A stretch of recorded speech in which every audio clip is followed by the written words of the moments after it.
Hello everyone, science of লাইফে তোমাদের অনেক স্বাগত। আজকে তোমাদের বলবো এক অদ্ভুত প্রাণীর কথা। আজকে তোমাদের বলবো মে ফ্লাইয়ের কথা।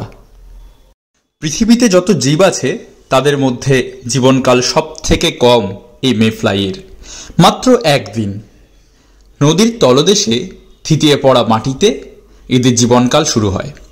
যখন জলের তাপমাত্রা উপকূল হয়, এরা জল থেকে উপরের দিকে উঠে আসে।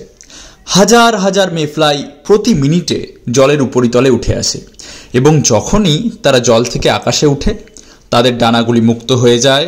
মনের আনন্দে তারা আকাশে উড়ে বেড়ায়। কিন্তু এই স্বল্প জীবনকালের মধ্যেও তাদের বংশবিস্তার নিয়ে তো ভাবতে হবে।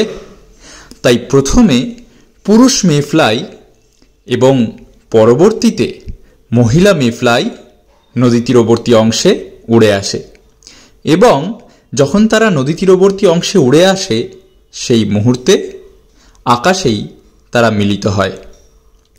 এরপরে পুরুষ মেফ্লাই কিন্তু মারা যায় এবং জলে পড়ে যায়। তবে স্ত্রী মেফ্লাইয়ের কাজ এখনো বাকি। সমস্ত শক্তিটুকু সঞ্চয় করে স্ত্রী মেফ্লাই শেষবারের মতো নদীর অভিমুখে উঠতে শুরু করে, যেখান থেকে তার জীবন শুরু হয়েছিল।